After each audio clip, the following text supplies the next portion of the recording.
Hey, what's going on, man? This is Blaine Perry with That Ain't Black Podcast, and I got a really great guy. Found him on the internet because I'm a car guy. Like every guy's a car guy. The two things in life that guys love is women and cars, and they go hand in hand. You get the car to get the woman. You want to get the woman, you got to get the car. And you just not a man if you don't love cars. I mean, I love the old school whips, the new ones, everything. But I got a special guy up here. He's a really amazing, man. He's into cars himself. He gets some old school whips, pimps them out, tricks them out, and guess what? He's self-taught and he did it himself and learned everything on his own from Sidestreet Customs. I want to try to get your name right there, bro. My name is Kenta. What's going on? How you doing, bro? Welcome to I'm That Ain't good, man. Black Podcast. Thank you very much for having me, man. I'm doing very well today. Cool. Now wait a minute. Like I said, I was scouring the internet, always looking for cars, like every other guy does in his break time and stuff like that. I work, burning up my boss's money and stuff, and came across your site. And I was, man, this guy's really doing it. And the thing about it, there's a lot of sites out there about guys doing cars and everything. But I found out after I looked at your Instagram page that you learned everything by yourself, and you're kind of like a do-it-yourself guy. So can you tell me a little bit of background about how you got started? Yeah, ironically, definitely self-taught. Grew up, born and raised in Texas. I grew up with cars. My first car in high school, I think 10th or 11th grade, was a '64 Impala. Oh yeah, that's a kid. You That's know, a I kid remember thing. that was in the era of Menace Yeah, to Society, Boys and Hood. Dr. Dre, G thing. yeah, That was a car to have. yeah. Exactly. I remember that. And I drove that car. I went through high school and college. And then after college, I started rebuilding. I started paying somebody to rebuild. Mm-hmm. I didn't know how to do cars then. Mm-hmm. I was doing a whole Corvette motor swap and doing all this kind of stuff. And I'm in a professional career at this time. And so I'm just dumping money into it like everybody else does. I'm sending money to a shop back at home. And I just kind of got tired of it. Mm-hmm. So I sold the car to the guy at the shop. He eventually sold it to somebody else. And I don't think I touched the car for like 20 years, the old school, for like Mm-hmm. 20 years. And then, I think I was my second kid, man, and I decided I want another one. So I went and found me another four-door Impala, like the one I had back in high school and college. And that's where the name Sidestreet Customs came from. I was living in a neighborhood, and the car was parked on the side of the street. Mm-hmm. And of course, my wife hated it to death. She was super mad. We're in a really nice neighborhood, and it was born. Mm-hmm. And I mean, I took welding in high school, so I knew how to weld. I'd never painted. I'd never done interior work, anything like that before. I mean, I'd never done patch panels in floors. I'd done a little Bondo work as a teenager in high school and stuff. But either you got time or you got money. Yeah. Yeah. I had a lot of time at the time. Mm-hmm. So, and I'm always one for learning something. At that time in my life, for me, I always say every man builds himself an altar. He's got Yeah. to have somewhere he's got to go to release whatever that thing is, something to do. So for me, during that time period, coming home, going to the garage every day, to the driveway, to the street, Mm-hmm. that was that place. Mm-hmm. And even today, still, although things have changed and I'm moving on, if it's 30 minutes, 15 minutes, an hour a day, it gives me that little take the edge off before everything settles down. Mm-hmm. So, I always get people, oh, he's going too slow, and you could do it this way or do it that way. Man, I'm not in a rush. This is therapy. Mm-hmm. But as far as being self-taught, yeah, man, I'm the kind of guy. If I get interested in something, I go down a rabbit hole. I mean, I'm pretty mechanically inclined. I mean, like I'm a country boy. We grew up, cutting wood, hauling hay, doing all that kind of stuff. So you Mm-hmm. know how to do things with your hands, and I'm kind of a figure it out kind of person. So it's led me to where I am now. Mm-hmm. That's good. That's another question I want to get in. But what made you want to take that leap? Because I've been around cars and stuff all my life, growing up in the hood and everything. See the cars and you like them and stuff, and you see the candy paint jobs on it or the chrome and all that kind of stuff. But just like anybody else, like, wait a minute, you look like it's, what you're doing is magical and stuff like that when you do the paint job because they look like dripping wet. And I'm like, for somebody to sit back up and want to do that, that's a really big undertaking. I mean, what made you want to take that move? Because I never would have thought, hey, let me go ahead and grab an old school whip. I would have taken it to the shop and have somebody, paint guy, do it or have somebody else do the mechanic work or whatever. But what made you want to go ahead and do it yourself? Especially because, nowadays, I mean, it's one thing to look on YouTube and everything, but to put those two things together and actually accomplish it is an amazing feat. Yeah, no. I've kind of got the philosophy of let me try it myself first, Uh-huh. and then if I mess it up, Uh-huh. pay somebody to clean it up. Oh man, yeah. So literally, that's my logic. Like I take on a lot of projects on these cars, on my especially my stuff. Mhm. I'm nervous. I mean, I've got anxiety. I mean, I've got a part right now, a door that I want to try something new on. I've been Mhm. studying for about 2 weeks. I haven't touched it yet, you know. Mhm. And but my mindset is always, well, I'll try to go as far as I can. If I screw it up really, really bad, Mhm. I'll take it to somebody to pay to clean up my mess. Okay. But I'm gonna learn from it. Uh-huh. But what happened was, I started doing this one car car about 10, 12 years ago. Mhm. About 19 years ago, right before my son was born, I got the car and I started working on it. Mhm. And I was never planning on painting. Uh-huh. Never planning on painting. The transmission had went down. I was waiting to get a new one, trying to source what I wanted for a transmission the way I wanted it built out. Mhm. And the car was just sitting. So I was like, well, let me start doing the body work. I'll save $2,000, $3,000 on body work. I'll take it to somebody else to spray it. Mhm. So I started stripping the car down, bare metal, panel by panel. And I kind of just started doing the body filler work and didn't own a paint gun, nothing at this time. Uh-huh. I went and bought an air compressor on Craigslist. I went and bought the cheapest paint gun from Harbor Freight. Uh-huh. And I'm like, okay, I got to learn how to mix up primer because I got to Yeah. prime it. Uh-huh. Well, by the time I got around that car a couple of times priming and sanding, I was like, I might well try to spray paint. It's the same thing, Yeah. That Uh-huh. was my mindset. I'm like, I got to try paint. So I bought some paint off of eBay and I sprayed it, man. And the guy who's the older guy, probably in his 80s, he's a mechanic, retired guy who used to work on my car doing some of the mechanical stuff. And he just looked at me, he said, son, you can paint. He said, Mm. some people have a gift to turn a wrench. Some people have a gift to be a chiropractor, a doctor. He says, I don't know what it is, but you can spray some paint. That's good. That's And at really that good. point, man, the switch just kind of flipped. And then, we got to COVID, pandemic hit. Uh-huh. Time my kids were in school, so I started staying home with the kids while, everything was shut down. And people in my neighborhood who had something doing work, they're sitting at home. Mhm. The end of my driveway turned into like this little mobile painting body. Uh-huh. I started making more money at home at the end of my driveway per day than I'd make in 2 weeks at work. Whoa. That's Yeah. really good. That's really good when you got something that you like and it's paying you good too. So and it's tools that I had just bought, I pieced together. So it wasn't costing me anything because I bought all these tools already. And literally I realized that in the paint body world, like I don't take on a whole lot of full cars. I mean, I Mhm. get a lot of people ask me, Uh-huh. full cars take a lot of time Yeah, yeah. to do it. By the time you sand it down, strip it, tape it all off and all that. And guys gonna beat you up on the money. He's only gonna have a little bit. Yeah. Well, somebody can come to me with a dent in their door, or somebody scratched the side of their fender. I can charge them $500-$600, Mhm. but I'm gonna fix it today, Yeah.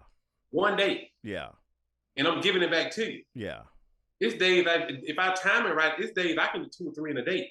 Whoa, that's really good. That's really Yeah, good. so it's times I can do 2 or 3 in a day. Uh-huh. So, if like mobile painting body is like the plastic surgeon. Yeah. Your regular practitioner does okay. Mhm. Your heart surgeon does okay. Mhm. The Beverly Hills makeover guy is getting paid. Yeah, exactly. Miami makeover guy is getting paid. Yeah. And that's a mobile paint. So that's a mobile paint body. So that I got paid to learn a lot Uh-huh. in that time period. Mhm. I'm always a fan of getting paid to learn. I learned a lot during that time period. So, but man, I think it's something anybody can do. I really do. Mhm. I don't want to make it sound simple because there are some tricks and nuances to it, but I tell people, if you can paint with a rattle can, Uh-huh. you can paint with a paint gun. Because if you look through my Instagram, there's tons of videos of my 8-year-old painting. I've got him a paint gun. Mhm. And my daughter, she's 11. She probably started when she was 7, 8. She's painted parts. They both painted parts of my cars. Uh-huh. I put a gun in their hand. It's not that Yeah. hard. And my Mhm. thing is, they may not remember it, but I want to get them used to tools and not be afraid of them. Exactly, So they exactly. don't get older. And it's anxiety that kills all of us. I mean, like, I wouldn't dare start a podcast. Mhm. No, it's not. Trust me, man. I've been ups and downs too. I'm in my learning phase right now and everything. But trust me, man, you can do it, man. Like you said, that's one of the things we talked with you a little bit before and stuff. And a lot of people, especially I want to try to get people like you on my show and stuff like that, especially show other young brothers and sisters and stuff like that. If there's something that you're interested in, you can do it. Don't be intimidated. Don't be scared to do it, you can do it. I know you may make some mistakes and stuff when you starting out and everything, and everybody does. Even the best people who got money and stuff, they still make mistakes. I remember I was watching this one show, and this guy was real successful. And he said he got started. He made all this like $100,000 in his first deal. Then he turned around there and blew it all within 3 months because he wasn't doing it the right way. But he said, "Okay, I did it. I got past that initial hump. That's the biggest thing, is getting over that hump." Then he said, "Okay, I feel more confident and I don't know I'm doing it now. I'm sure I made some mistakes, but I can learn from these mistakes and use that as the tools or whatever to go ahead and do something else." Because like I said, with guys and cars, man, I mean, it's like a woman, man. You see a car and stuff like that, an old school whip and stuff like that, tricked out, you just fall in love with it. I remember back in the days, one guy named Jeff Totta. He had his black Corvette and some Dayton's, man. I seen it going down the street, man. I was with my mom, and I said, "That's a bad bitch." And my mom said, "Boy, what you say?" He got me so mad. Oh man, it was gorgeous. It just stuck on my head. The paint job on that. It'll stop you Yeah. in your tracks, man. A nice car will stop you in your tracks. And I've always said, I can pull up in my old pickup truck or my old car, and I can park beside a Maserati Uh-huh. and go get out and walk in Starbucks and sit down and drink my coffee and watch which car has more people go to it, take pictures by it. It's not the Maserati. Exactly. It's Old school cars pull at people's memories and heartstrings. Yeah, definitely. Everybody remembers riding in one of the Kia. My grandmother had one. It's one of those things. Mm-hmm. Back to what you were saying, I think at the end of the day, it's taking that leap of faith. I don't care what you're doing. It's that leap of faith of just trying. Uh-huh. But I find that most people find it too easy to excuse themselves based on the resources. Uh-huh. I hear people all the time, "Well, I want to learn how to be a photographer, but cameras cost this much money," or "I want to do this, but it costs too much money to start a business." Yeah. Nobody says you got to start like what you see on TV and the internet. No, Everybody no, didn't start there. No, hell no. Oh, hell no. Hell Go no. buy a $100 guitar from Guitar Center. Yeah. Go I don't care if you got to get one of those little cameras where you roll the film. Exactly. You're going to learn perspective, and you're going to learn distance, and you're going to learn how to frame it up because you can't adjust the lens. Exactly. Most people think they have to have the best of the best to get started, and that's one of the things I try to highlight on my page. I make mistakes. I make a lot of mistakes. I'm extremely transparent when I mess up because I feel like social media, YouTube, TV doesn't show mistakes. Everybody shows the best of them. Exactly. They don't want to show the finished product. They don't want to show you what they did to get to that product. So everybody wants to show the best of them, and I think one of the things that's working for me right now is I post every day. But I'm showing what I'm doing every single day along the process. So I'm starting to hit guys like, "Hey man, I'm doing the same thing you're doing. I'm following along every day. You helping me out a whole lot. I'm like I'm a week behind you." Yeah. I'm gonna show you the transparency. I mean, I've shown plenty of times I've messed up, man, and okay, we gotta take all this back off. We gotta do it again. That failed. I walk out, I try stuff, and I think people have to get over that fear, that hump of it takes me an exorbitant amount of money. I have to have the best equipment. I gotta have this and that resource and all that. And it doesn't take it. I mean, like you said, you've been around cars forever. That one car I painted on the side of the street. I didn't drive it. Everybody's like, "You can't paint outside. You got to have a booth. You got to have this. You got to have that." I grew up a lowrider fan. Yeah. I've seen dudes paint some amazing paint jobs in the backyard under the shade. Oh yeah. They didn't have a shop, man. Yeah, the garages turned out a whole lot of good stuff. They were painting with the paint gun with the big canister under the bottom of it, not all this fancy stuff. So it's like you don't have to have all that. Like the skill is way more important than equipment. Like I used to be big into photography, and everybody argue, what's the best camera? Nikon, Kodak, or Canon, or whatever. Like the best tool is the one that's in your hand. Exactly. So for me, it's like whatever tool is there closest to me sometimes when I'm working is the one I grab. Like I had a video a couple weeks ago I posted, I'm using this little bitty palm hand sander like you do woodworking with. And people started, all the guys who went to school for it, the gurus, they're tearing me apart. You can't do this. You can't do that. I'm like, why the hell can't I? It's working. We all had one of these, and this is what we started with because grandpa, dad, somebody had one. Exactly. I'm better with this sander now. I mean, I've got the big fancy one that goes on the 60-gallon American press and all that. This one was in my hand. Yeah. And you can do it with this one. I'm telling you, I promise you, man, I can probably build a car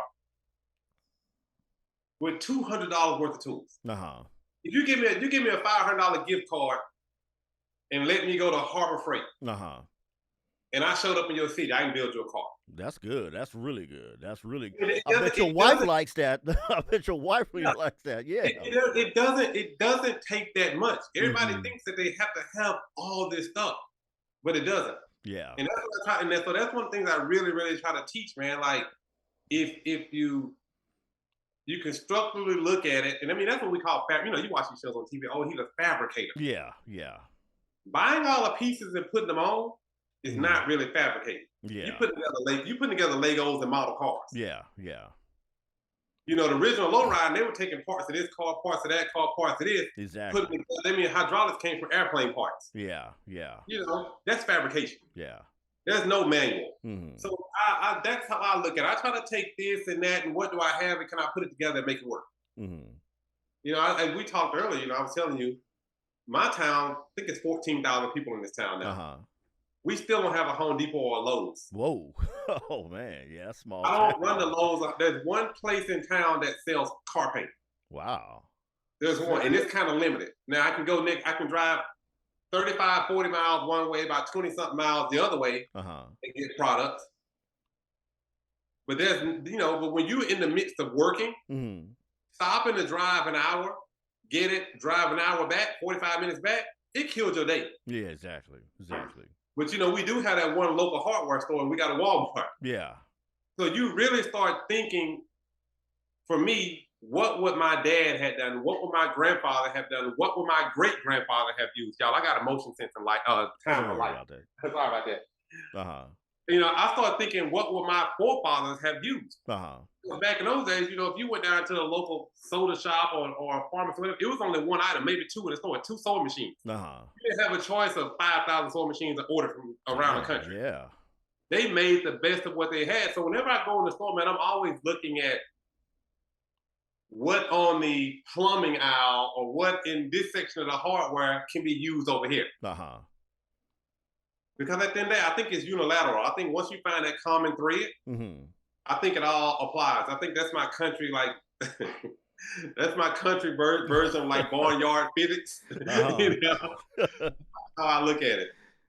Hey, okay, now when you first got started and stuff like that, what kind of feedback did you get from your family, your friends, or your wife, or your buddies and stuff like that? Did they say, "Oh man, you don't know what you're doing, man," or I know your wife probably like, "Hey, honey, you gonna come on now," Man, it's funny because she she supports me because she's married to me, Yeah. of course. But no, there's plenty of stuff I've done, or I come in, I say I'm about to do it, and she's kind of listening like, you know how to do that? No, uh, no. Or I'll be getting ready to go paint somebody's car sometimes. She's like, how you know how to do that? I'm like, I did it yesterday. I'm figured out. uh, So no, she still looks at me sometimes like that, but now she's kind of getting to the point. She's like, okay, if he touches it, it's probably gonna come out okay. mhm. And I think cars with friends. Yeah, because I remember some guys, "Oh, you think you missed a good wrench now, huh?" Yeah, no. It's funny because car people. I mean, it's like anything else. I mean, there are people who do what they do. There are certain clicks, and some people are going to get it. Uh-huh. Some people aren't. Uh-huh. I feel like if you're a true car builder, you're a true car enthusiast. Everybody's not going to get you because it's not everybody's thing. Everybody's thing is not to understand how a person can spend all their time, save all their extra money to do this. Mhm. But it's the same thing with people who spend all their money to go skydive in Europe or in Switzerland once a year. Exactly. To me, it doesn't What make your sense. passion Everybody's is. not going to understand it. Yeah. I think if people love you or care about you, they learn to understand or accept the things that you care about. Yeah. Yeah. But it's one of those things that it's like having a pickup truck. If you own a pickup truck, you're everybody's best friend. Yeah, he definitely. You on somebody's So A-list.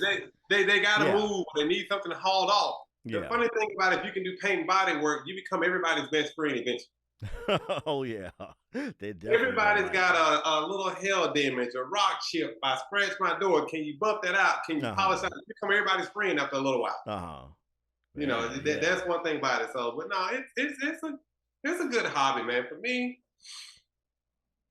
it's funny because I don't know if people know, I don't show my cars very often. Mhm. I got a few. Mm. That's not the prize for me. Like everybody thinks getting to the mountaintop is a prize. Uh-huh. Champions don't become champions in the arena. Uh-huh. They become champions in the practice field. Mm-hmm.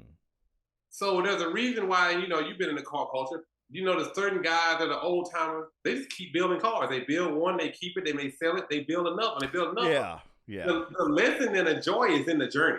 Yeah, because that's what, like I said, I was help my boy out at this shop called OG Unlimited, and Rick would do these cars, and he trick them out, pimp them out. I mean, I used to nickname all of them like the purple pimp and the orange crush. I've heard of that shop. That was a good shop. Yeah, and he used to get them. He'd only keep them for a while. Almost before he even got done, somebody was always liked his stuff because everybody knew who Rick was. And he was just like, "Oh, I sold that one." Like, you did what? Oh man, you crazy, man! That was a bad mo. Oh man, oh hell no! Because I remember he had this one car, man. It was so nice, and it's kind of strange. This guy from Australia bought it because I remember I was at the shop, and I remember picked up the phone. And he said, "Hey mate, how you doing?" And he said, "Yeah, get that car shipped out." It took like 5 months to get all the way down there in the ship with all the paperwork and the transport and fee and stuff like that. I said, "What the hell is somebody?" That's the power of automotive cars and stuff like that. That some guy in Australia, half the world away, bought his stuff. Sweden is like that. Sweden is a huge market for American cars. Yeah, they love cars, though. They love them old school whips. So did Japan, too. Don't get me wrong. Japan, they all into it. Yeah. Lowrider, they call it Chicano movement. They've got a huge lowrider Chicano movement. Yeah, in Japan and all over Sweden. I'm like, man, what's going on here? It's incredible. It shows you the power of cars and automotive and everything. And like I said, it's like a woman. You see it and you just fall in love with it. I don't know how many times I bought me a lotto ticket. I got like 25, 30 cars right now. If I get that lotto ticket, I'm going to just come on those big old sack of money. Say, give me the goddamn keys, man. I got to have it. I got to have it. But I think that's the reason why, if you ever notice, most guys name their cars, they give them women's names. Yeah. Man, when you rubbing on this car, man, it sounds crazy. It's like you rubbing on a woman. Exactly. I know every curve. I know every curve and line of a car by the time I'm done. Exactly. I think that's why they get women's names, But no, it's true. It's like there's something in the process. Uh-huh. It's healing. It's therapy.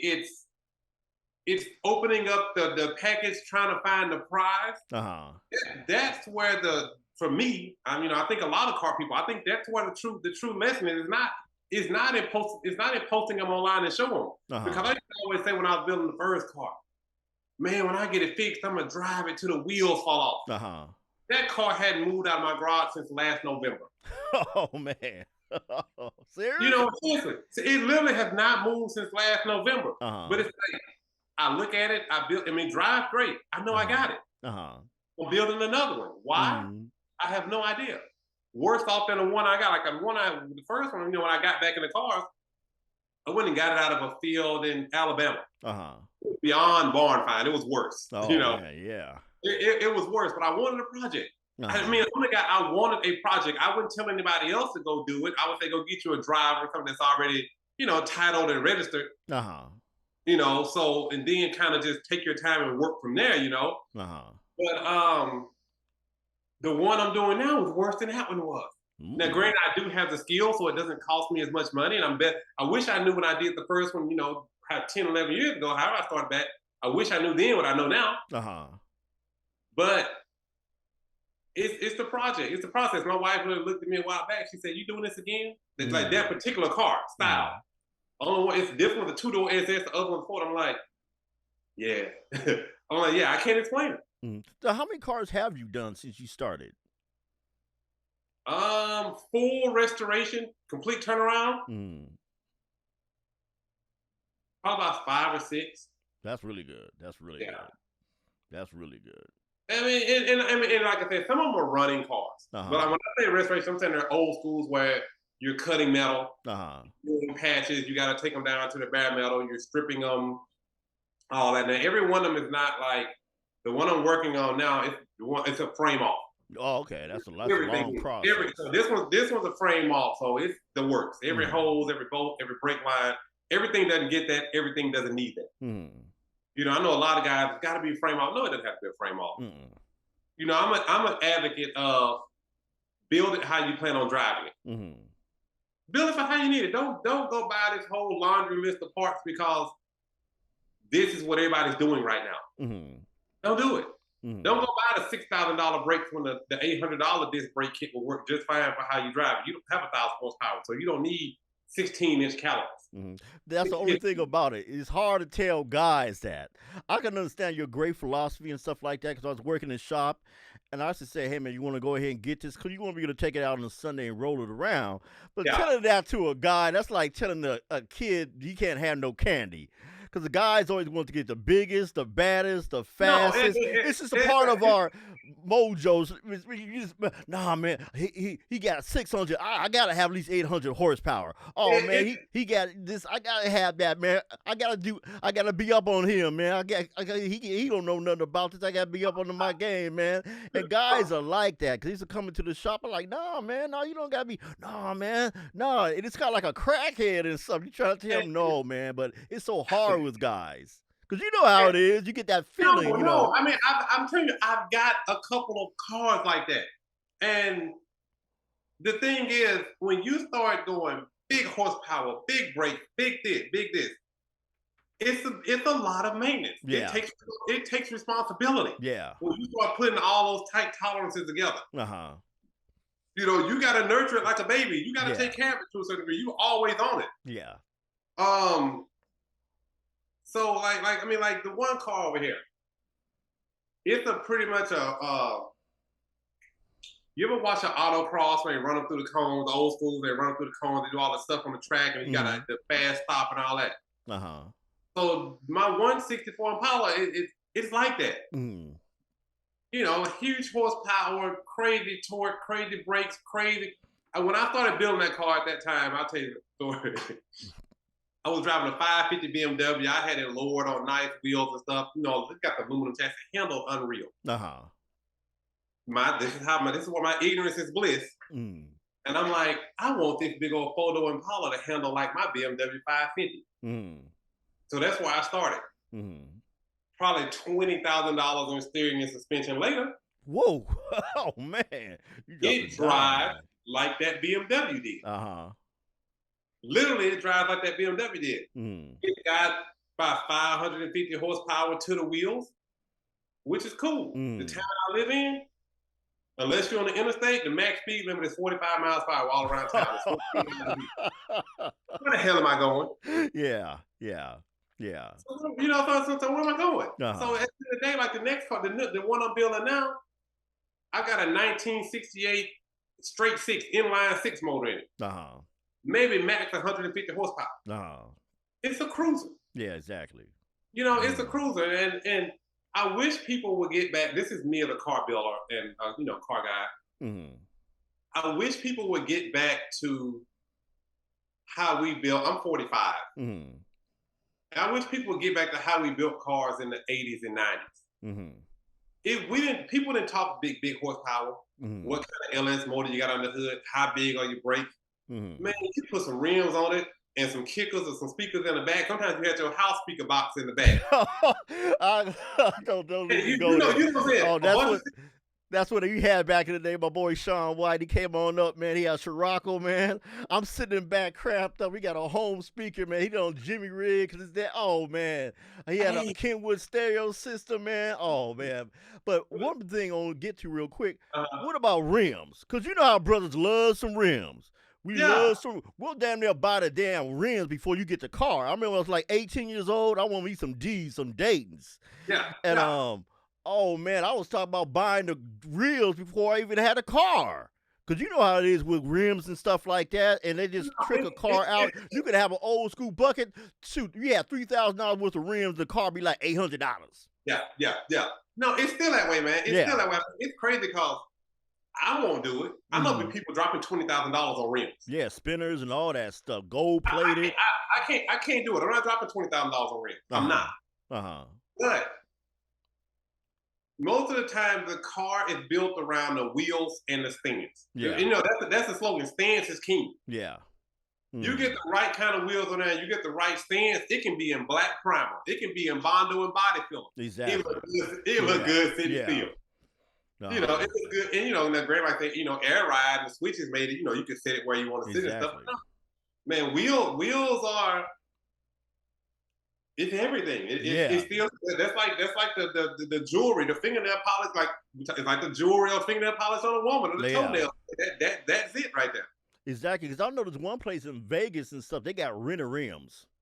They Oh, that's actually got everywhere. rented rims. I was tripping. I was driving down the road, and the commercial came on talking about you put so much down, you get these kind of. I said, "Whoa, are you serious?" I thought it was a joke at first. He said, "Nah, man, you can go out there and rent you some rims." I said, "That's oh man," but I didn't know how it was. 'Cause I remember I had a Honda Prelude. I had some 17s back in the day, and 17s were kind of rare and stuff like That was that. big. That Yeah, was that big. was big. That was big. My boy Rick hooked me up. There's some Rotas. And he said, "You got 17s? You got 17s?" I was a man back then. But yeah, well, how has you've been on the internet? How has the internet and the hip hop industry has the influence you, helped you out, anything? Because all the rappers and stuff, they love their whips. They love their whips. They get car Man, collection. it's funny because me and my dad talk about this all the time. TV, the Chip Fooses, the boycotting things. It's a ton of shows on TV, right? Yeah. Car shows on TV. Uh-huh. Those shows and the internet have dramatically changed car building. Yeah, big time. And some of the stuff is unrealistic. The timelines, the stuff they're doing, man, it ain't happening in 2 weeks. It's not happening. No, hell no. No, oh, that was they had a couple of articles about that Pimp My Ride. Sorry about that. Yeah. That Pimp My Ride and stuff.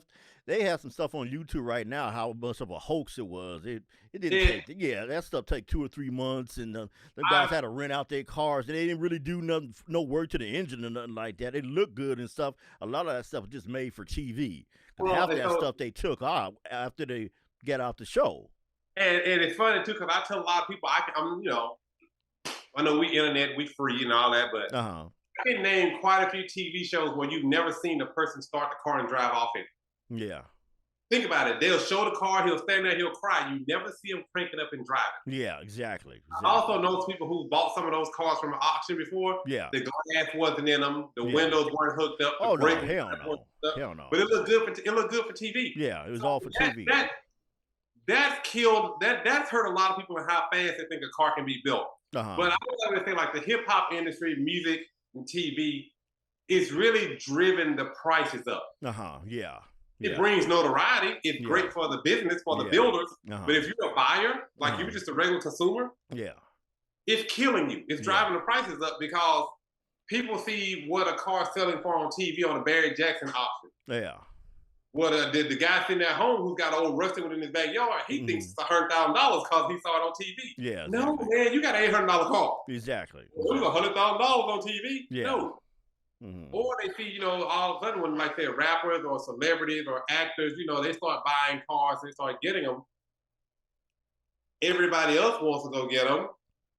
It drives the price up again. Yeah. It makes it too hard for the guy who's just a casual collector consumer to go buy. But on the flip side of it, like a guy like me, and one of the reasons I try to do a lot of things myself because I want to know how, at the same time too, I can get more equity out of a car I build because I can build it myself. Yeah. So for me, as long as I can get the car at a decent enough starting price, knowing that I'm gonna do the paint work, I'm gonna do the interior work, I'm gonna do most of the other stuff. Like I don't build motors. I can't. I don't want to learn. It's like putting the puzzle together to me, and I hate puzzles. I don't do motors. I'm okay with wiring. I don't enjoy wiring, but I can figure wiring out. But so for me, I always look, okay, if I get in and I don't go crazy, I can get a car built at $10,000, $15,000, $20,000. It's gonna be worth $60,000, $70,000, but it's only gonna keep appreciating in value. Exactly. But some of these people are running out because they see their favorite rapper, their favorite celebrity. They're overbuying. Yeah. They're never going to get that money back out of that car from them because they bought too high. Yeah, exactly. If you get a house, don't overdo the house for the community that it's in. Exactly. You want to be able to sell it. Don't have a little house in the hood and then granted, we all want nice stuff. Don't go over and put granite floors and granite countertops, wood this, marble that. in a house in the hood where the crime rate's high, you never gonna get your money back out of Exactly. No, no, hell no, hell it. no. And so that's what I think. That's kind of what it's done. But the old school car culture is definitely coming back in videos. You mean you got your rappers like Rick Ross who had his huge car show a while back. I think he got what 100 something cars or 200 cars. Yeah. I see, John Cena's got cars. Back in those days, what was the baseball player? Was it Reggie Jackson used to have a huge car collection? Jay Leno has his Yeah. thing. Well, Jay Leno, man, that's a Jay dream. He's Leno, like the his guru. He's the god yeah. of cars. So, but at one point, back in the day, it was the Escalades, the Range Rovers, the spinning wheels, the 30, the doors lifted up and all that. I think we swung away from that. Now we're getting back to classics and American muscle and the appreciation for the art of it. So no, that's a great thing. Yeah. Because for a while, I mean, I remember like I said in the 80s and 90s, you saw old schools riding around. Yeah. Yeah. You saw classics. And it's like for a while, you didn't see them out anymore. Yeah. Now I'm seeing tons of them out riding around on the weekends, riding around during the middle of the week up and down the street. Cars are coming back out. Yeah, definitely. People are doing it again now. I think TV and I think the music industry has had a lot to do with that. Yeah, yeah. So, your experience on it, has that helped you out and stuff like that as far as learning stuff? Like right now, if somebody wanted to do what you want to do, what kind of advice would you give them and stuff? How would you say get them started? Like, hey, what kind of stuff should you buy? What you look for in a kind of car? How much time should you take? Any kind of advice would you give somebody? Yeah, that's a good one because it's funny because that's kind of turned into my life. Before we even answer that question, wife, would you say ask your wife? Because I remember it's kind of funny. My boy Rick, he had it on the thing. He said, ask your wife. No. This is why, man. She's gonna see this, and now I'm telling her myself, but she's gonna watch this. Okay. Just ask for permission later. Okay. Might be a little easier said than done. I ain't trying to get nobody to hurt, nobody to don't go do something dumb that's gonna get you divorced. But you might be sleeping in that car. Look, my garage had AC and heat in it and a T flat screen. Just in case, Yeah. But, I would say, well, certain things like just ask for permission later, man. Yeah, okay. And like that, they don't. Unless you got a spouse who her dad or her brothers or somebody were really into cars, they don't get it. Okay. It's not, and sometimes they just don't know that they're gonna like it. But I guarantee once you get that car done and they ride in that car and y'all go get some ice cream or you go get a burger at the burger place and she starts trying to figure out why everybody at the light pulling beside you, giving you a thumbs up and looking at you and waving. Yeah. All of a sudden she changed in the seat. Exactly. They move. Exactly. Now you ain't in the doghouse no more. You the man. They get it now. Exactly. No, it was kind of funny. The guy was joking around. He said he's out cheating with his other girl. That would mean that he's out there in the garage messing around with the car and stuff.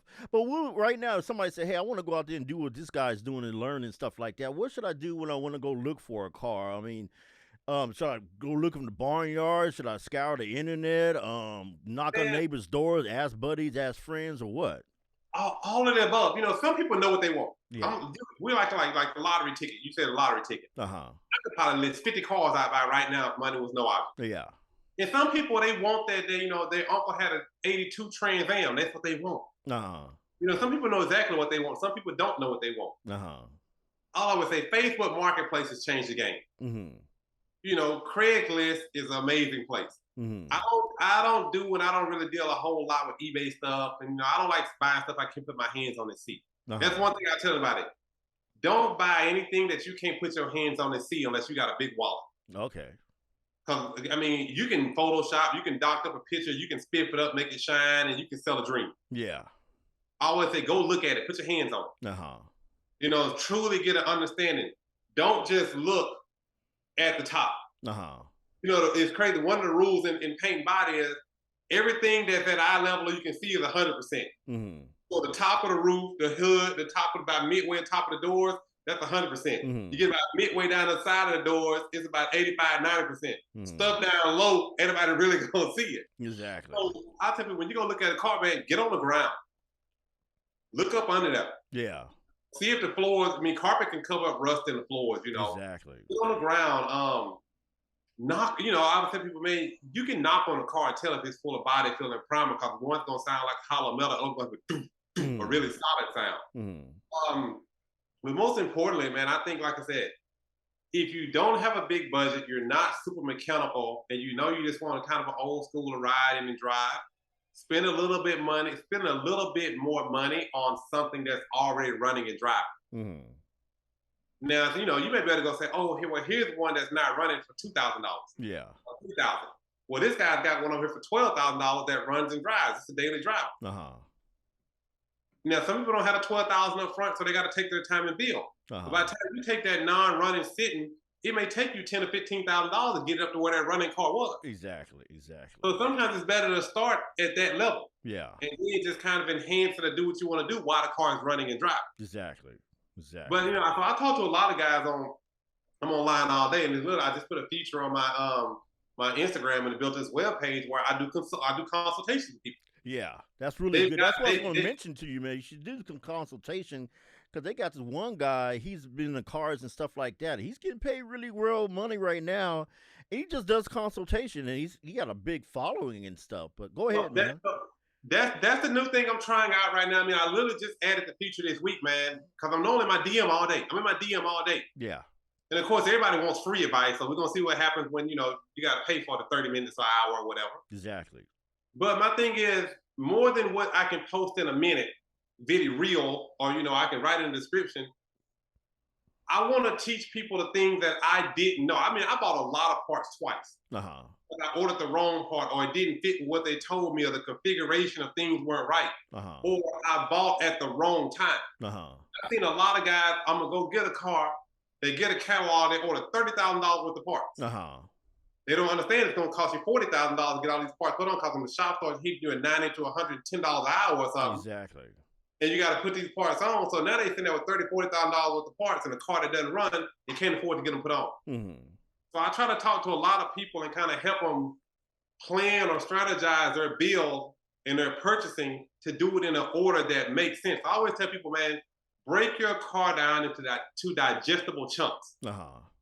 Break it down into something that you can bite off and chew at a time and swallow before you move to the next part.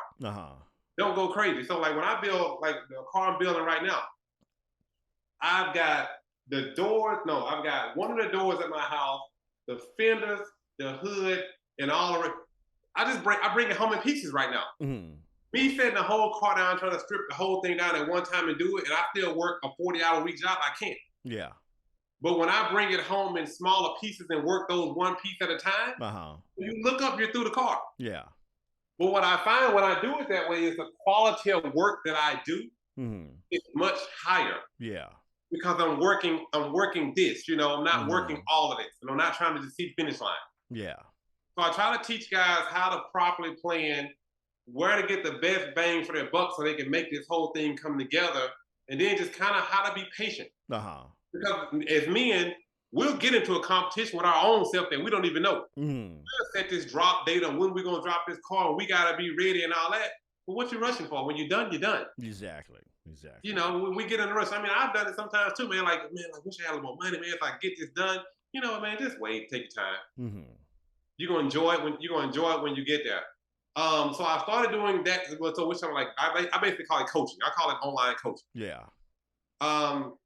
So I've also got a thing where I'm doing like 1 hour, 2 hour blocks of time. Yeah. Where I'm doing video coaching. So for the guy who he's got a car, we've talked on the phone. I said, hey man, these are some of the basic tools you need to get started. Yeah. You're gonna need a good grinder.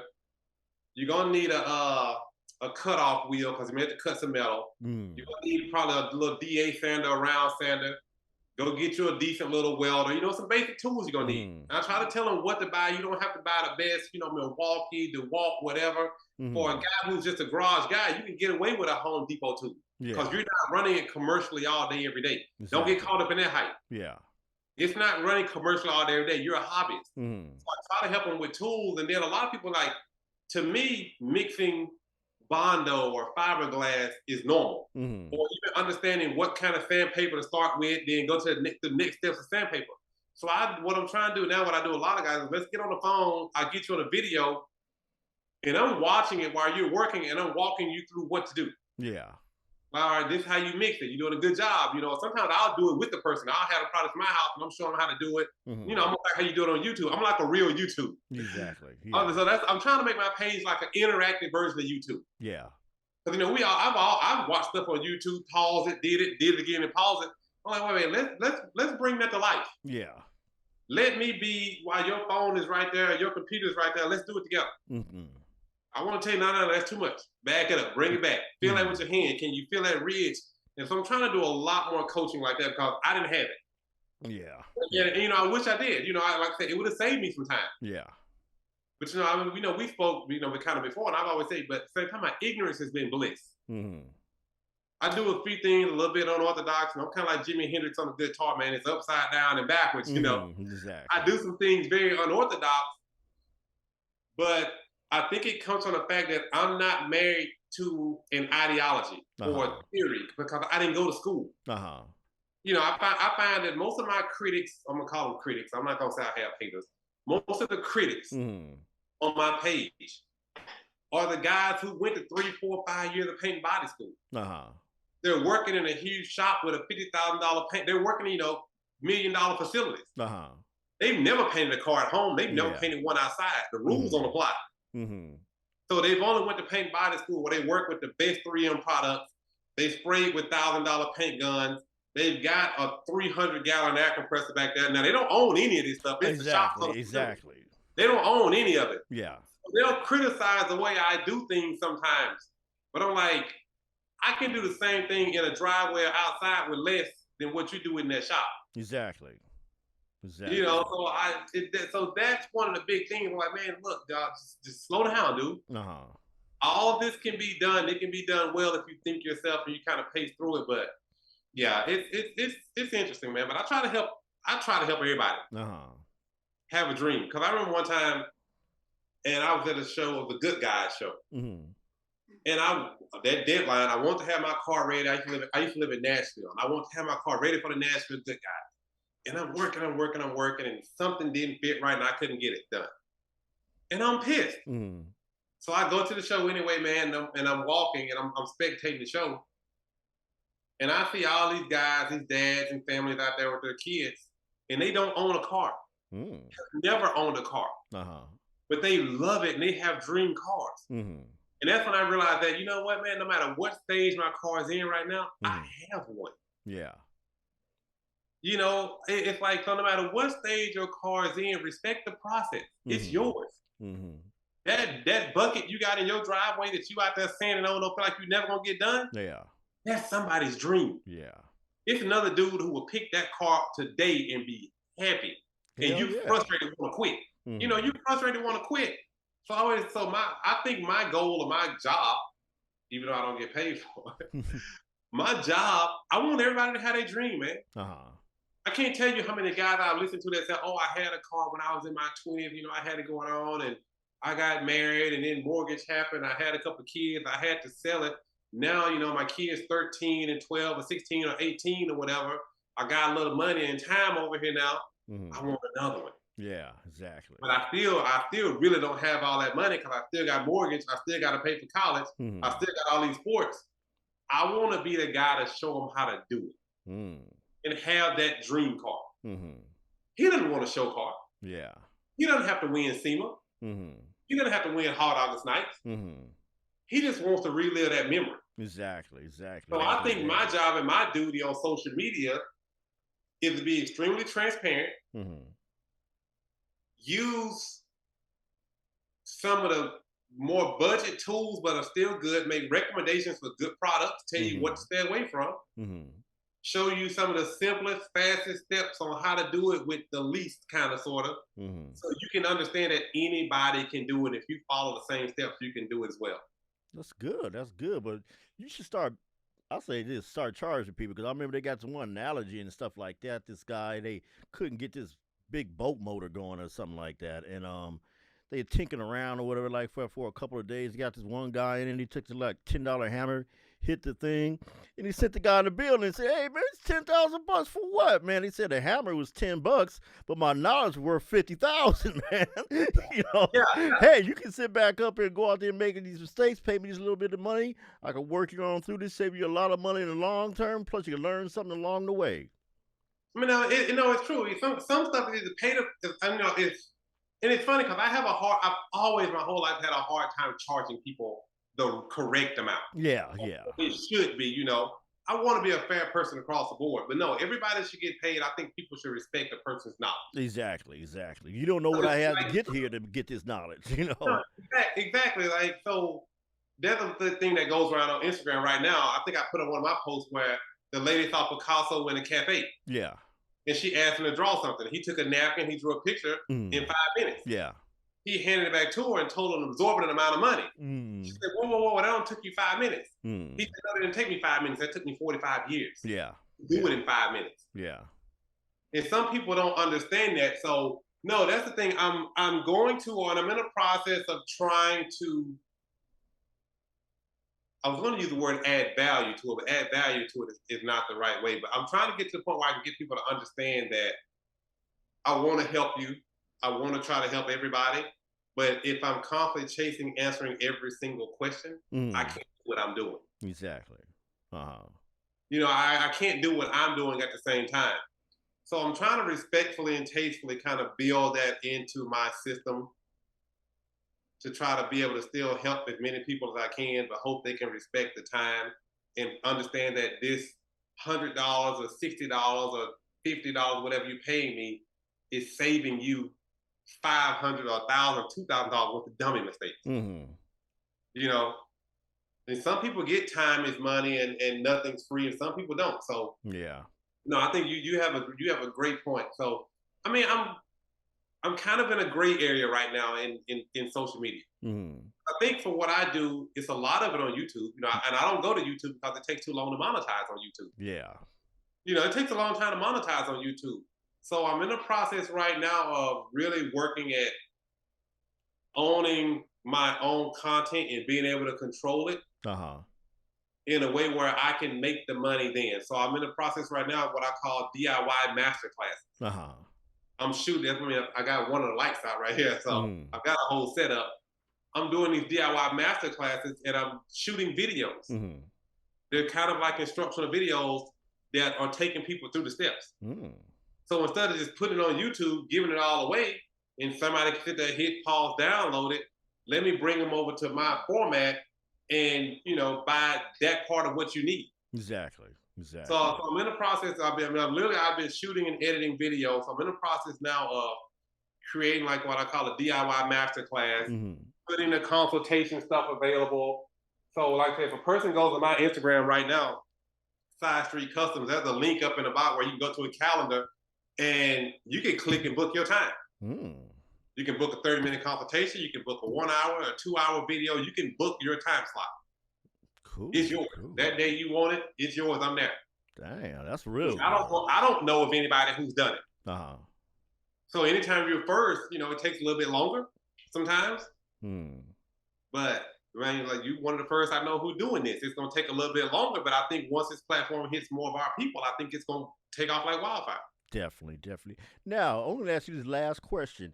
If you sit back and won $1 million and stuff, and you can go out there, would you rather go out there and take that $1 million and go buy a car or build a car? So you just won the lotto, went down there, throw your little dollar on down, you got about $1 million in the bank. You don't bought your wife some purse, some shoes and stuff like that. Got the kids on the big screen TVs and video games. Now you want to go enjoy some yourself. Would you rather buy that car that you already thought about, or would you rather say, let me go and find it in a barnyard somewhere and go ahead and build it myself? I'll be able to take some time off work and just devote it. What would you rather do? I'm still building. But I'm going to buy a much better builder. I mean, ideally, I would love to be the guy who goes out and buys a car that somebody else has already restored and start there. I've never done that. Because I've seen guys who they went and spent $50,000, $40,000 on a car that was already restored. just to tear it all the way apart to build it the way they want to build it. But the Whoa. car was already so solid to start with, it was going to Mm. take them a lot less time. Yeah.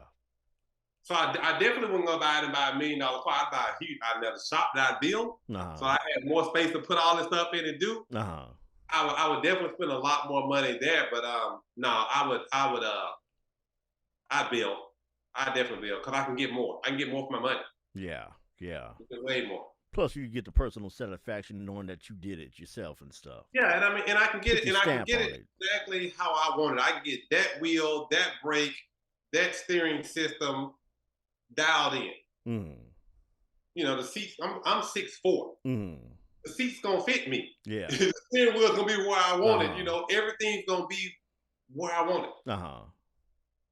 And I mean, everybody wants to build a dream house. Yeah. Not everybody's goal ideally is to build their dream house. Mm. I know people who've been in $1 million houses who still got rid of it because they want to build their dream house exactly the way they want it. Yeah. So I think everybody still wants to build their dream. I don't think I've built my dream yet. Yeah. I don't know what it is, but I don't think I've built my dream yet. That's good. Now, before we wrap this up, I want to give a word of advice, probably for me and you and stuff like that, for any knucklehead out there who's got a car sitting on the side of their house, swearing up and down they're going to get to it. Talking, oh yeah, I want to get to, I ain't got no money, but you got like 100 pairs of Jordans. You buying all this Hennessy, you know, the big screen TVs, you swearing up and down, you're going to get to do it too one day, and it's sitting there rusting and going away, blackberry bushes is getting on it, the rain, the elements is eating it all up. Stop being an asshole. You just being a straight up asshole, man. Give it to somebody away who's actually going to do something with it, who's actually going to appreciate it. Because there's nothing worse than seeing a beautiful American-made car, especially the old ones and stuff like that, rushed away in somebody's backyard or barnyard or side street or house. Get off your lazy... Give it the damn thing away. Put it on Craigslist, for sale sign, do something. I don't care if you got to write a piece of cardboard that said for sale and put it on the side of the street. Better yet, give the damn thing away. You know your ass ain't going to do damn thing with it. There's nothing worse in the world. Give it to a teenager, donate it to a school's Voltec program or something, man. Because, I mean, I know some cars right now I want. Yeah. I go check on a person probably every 6 months, like, you let it go, and I know they're financially not. Some of them I know they're not financially in a position to build it. Yeah. Some of them I know they don't even have the health to be able to build it because they're not in good health enough to restore the car. But they swear to God they're gonna do it, but they won't let anybody have it. I'm like, you know, your wife and your grandkids gonna sell this car for nothing. Yeah, yeah. Where do you go? Or better yet, like I've even told a couple people, let me get the car. Let me build the car and then give you the option to buy it back at a very reasonable price. And if you don't want it, I'm gonna keep the car. Yeah. But I like, you know, it's some stuff I drive by, man. It's like it's one I want so bad right now. I just know where it's sitting. And the guy passed away. A kid's got it. The kid's in another state somewhere, but they want it just sitting in behind a fence. I'm just like, man, it's a great car. Yeah. But no, get rid of it, man. Let somebody else have it. Let somebody else build it. It's not doing you any good. It's not necessarily increasing in value sitting there. Exactly, going to waste. At least, or like that, do something to preserve it instead of letting it sit there go pure waste. Yeah. But no, I see a lot of that, man. It literally become a shelf in their backyard, a garage, cause the Christmas tree is on top of it and everything else. You know, you're not gonna touch it. All right, man. Well, thanks a lot, man. You've been a really great guest. This is my man Kenta from Sidestreet Customs. Yes. All right, man. He's located down in Texas, man. Check him out on Instagram. Look him on up. Go ahead and pay that man some money. Go ahead and help you out to build your dream and everything like that. Cause you're also building your dream. You're helping him out to build his dream, and he likes it, enjoys it. He's been doing it for a while. And like I said, you ain't got to be some master craftsman. You ain't got to be Jesse James or all these big shops and all that kind of stuff. That's Hollywood stuff. That's Hollywood. All them guys are buying them all that equipment and gear and stuff so they can have that stuff on a TV show. But my man here is the real deal. He's a real man. He's doing it himself. He loves what he's doing, and he's really great at doing.